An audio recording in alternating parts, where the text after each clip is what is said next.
Assalamualaikum warahmatullahi wabarakatuh. Perkenalkan, nama saya Jurana, NIM 220404501005, jurusan Psikologi Pendidikan dan Bimbingan, kelas BKC. Di dalam video saya ini untuk memenuhi UTS mata kuliah teori-teori kepribadian, yakni mempresentasikan dua teori. Yang pertama itu teori Sigmund Freud dan yang kedua itu teori Carl Gustav Jung.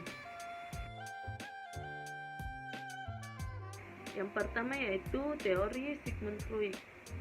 A. Biografi Sigmund Freud. Sigmund Freud lahir 6 Mei 1856 di sebuah desa kecil atau Moravia. Ayahnya adalah seorang pedagang wol yang mempunyai pikiran yang tajam dan memiliki selera humor yang baik. Ibunya adalah seorang wanita lincah dan merupakan istri kedua yang usia 21 tahun lebih muda daripada suaminya. Ketika ia berusia sekitar 4 tahun, keluarganya pindah ke Wina. Di sanalah Freud menghabiskan sebagian besar kehidupannya. Sigmund Freud adalah seorang anak yang cemerlang dan selalu juara kelas. Dia kuliah di Fakultas Kedokteran Wina dan membuat penelitian di bimbingan Ernst Busch, seorang profesor psikologi. B yaitu konsep dasar filosofi Sigmund Freud. Mengenai filosofi Freud, ia percaya bahwa manusia diberi energi atau didorong sejak lahir oleh keinginan untuk memperoleh dan meningkatkan kesenangan tubuh, yang disebutnya prinsip kesenangan. Ia juga percaya bahwa jiwa manusia terbagi menjadi 3 bagian, yaitu id, ego, dan superego.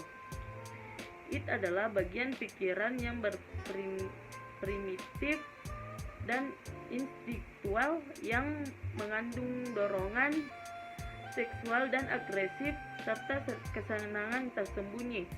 Sedangkan ego adalah bagian rasional dari pikiran yang menjadi perantara antara id dan dunia luar. Dan superego abilia bagian moral dan dari pikiran yang mewakili cita-cita yang terinternalisasi dan memberikan standar penilaian.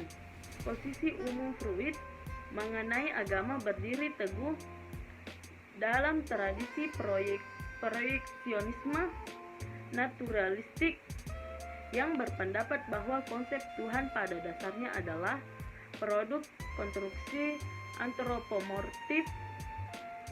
antropomorfik yang tidak disadari. Yang dilihat Freud sebagai fungsi dari kompleks ayah yang mendasari yang beroperasi dalam kelompok sosial. Ia meyakini bahwa agama merupakan ilusi yang muncul dari kehidupan manusia akan figur ayah yang kuat untuk melindungi dan membimbing mereka. C. Struktur dasar Sigmund Freud. Freud berpendapat bahwa kepribadian merupakan suatu sistem yang terdiri dari 3 unsur.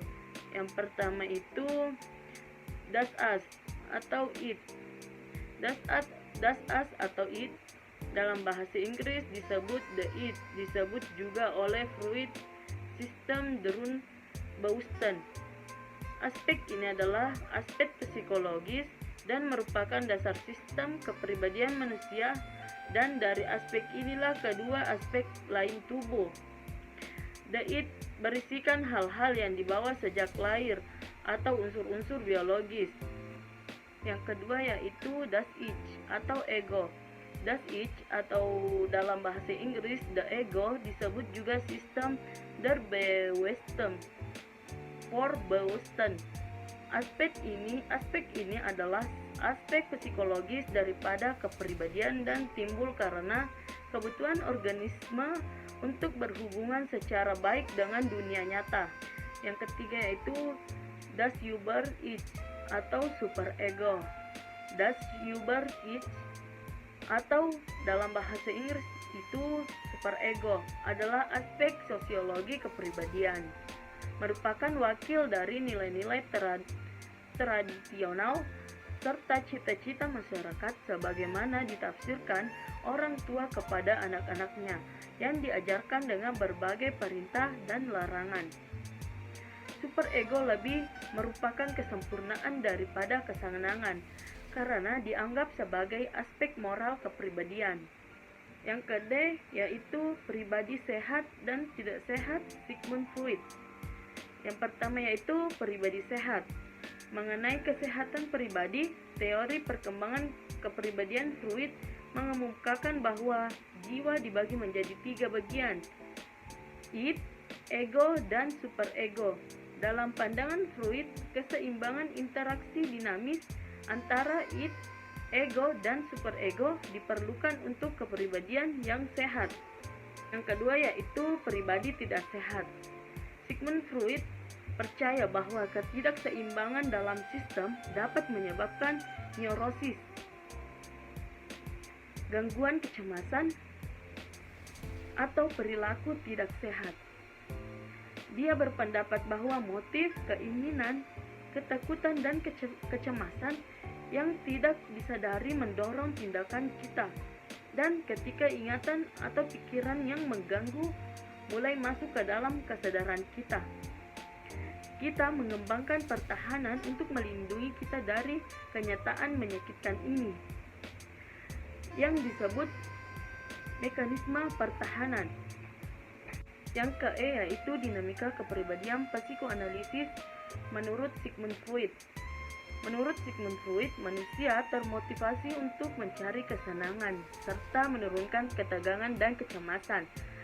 Motivasi ini diperoleh dari energi psikis dan fisik yang didorong dari dorongan dasar yang mereka miliki. Yang pertama yaitu dorongan. Freud menggunakan istilah dalam bahasa Jerman, Trieb, untuk mengacu pada dorongan atau stimulus dalam diri manusia. Penerjemah resmi Freud menggunakan istilah insting, tetapi sebenarnya istilah yang tepat adalah dorongan atau impuls. Yang kedua yaitu kecemasan. Seks dan agresi menduduki posisi sentral dalam teori dinamika Freud bersama-sama dengan konsep kecemasan.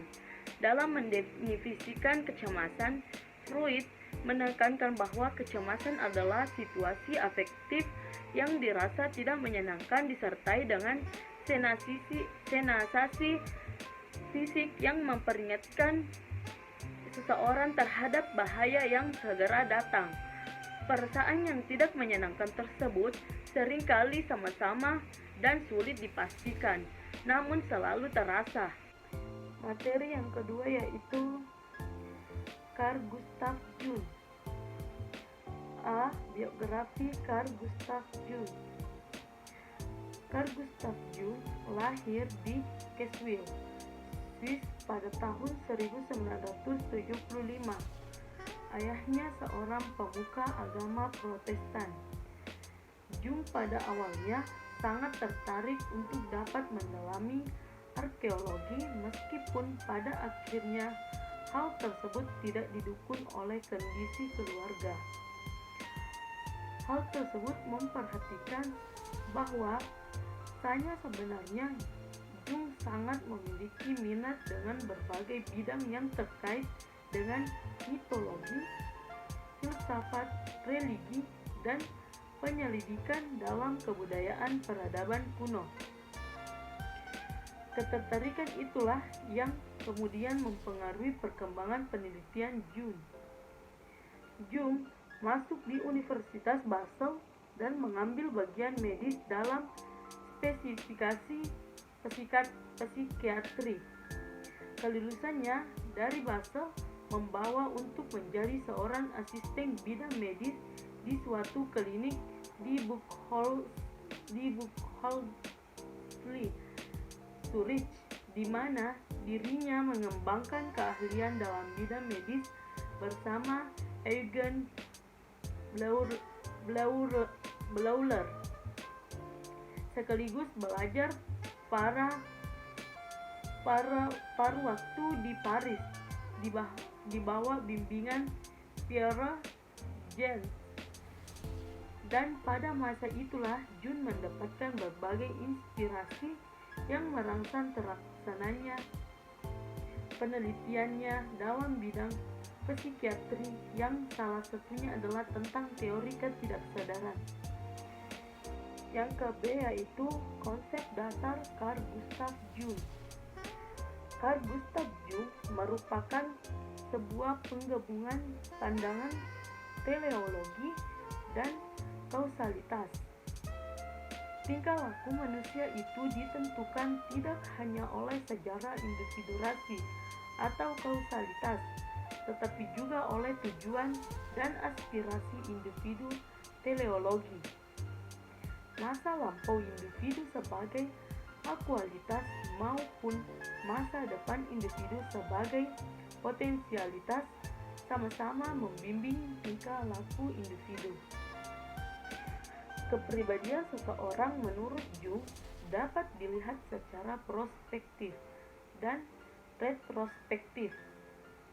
Pandangan prospektif adalah melihat kepribadian itu ke masa depan, ke arah garis perkembangan sang pribadi di masa depan. Pandangan retrospektif adalah memperlihatkan masa lampau sang pribadi. Menurut Jung, dalam hidup setiap manusia selalu ada perkembangan yang konstan dan seringkali kreatif, sehingga memicu pribadi untuk melakukan pencairan ke arah yang lebih sempurna serta kerinduan untuk lahir kembali. Materi yang ke-B yaitu struktur kepribadian menurut Carl Gustav Jung. Jung, sebagaimana dikutip oleh Ismail 2009, memberikan definisinya tentang kepribadian sebagai psyche atau jiwa, atau psyche diambil dari kata Yunani untuk kata spirit atau semangat, atau soul atau jiwa. Sekarang juga biasa disebut min, merangkul semua pemikiran, perasaan, tingkah laku, sadar dan ketidaksadaran. Jiwa speech membimbing kita untuk beradaptasi terhadap lingkungan kita, baik secara fisik ataupun sosial.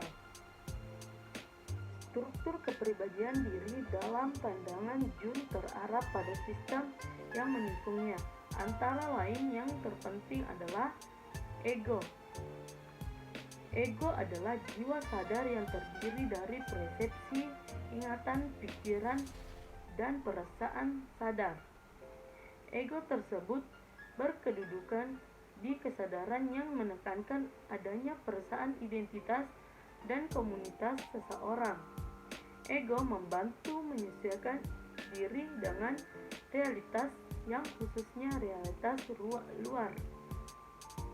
Ego dapat dikatakan sebagai pusat dari bidang kesadaran dan sejauh mencangkup kepribadian empiris. Dalam hal ini, ego tidak sama dengan psyche. Ego hanya merupakan suatu aspek pemutusan dalam psyche, yaitu terletak pada kesadaran.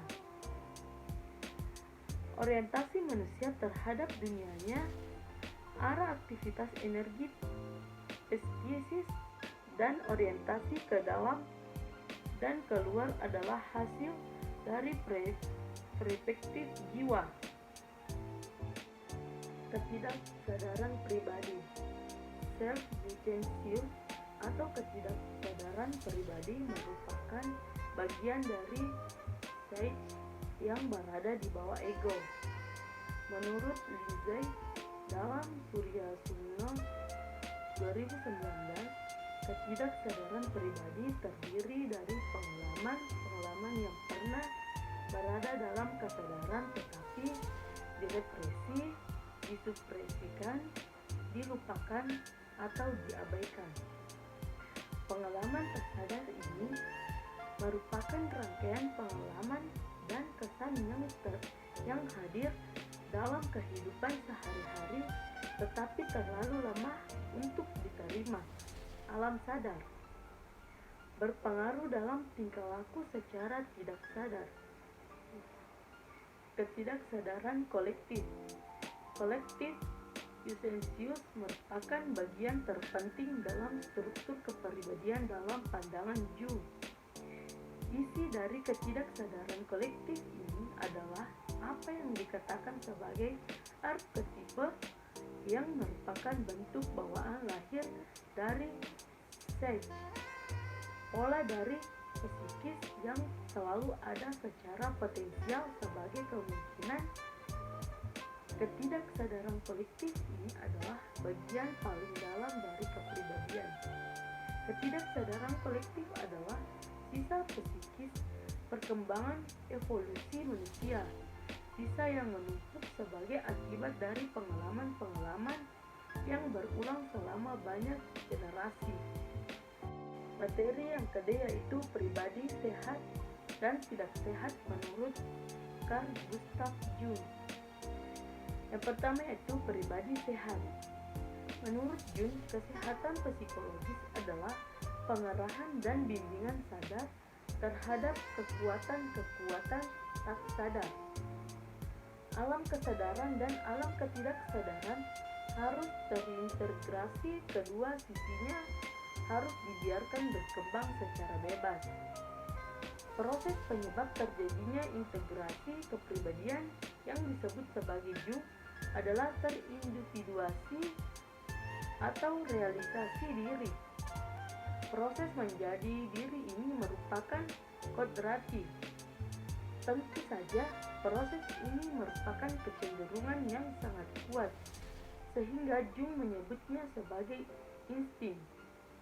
Namun banyak halangan untuk tercapainya individuasi, dan Jung tidak optimis bahwa semua orang bisa mencapai kondisi ini.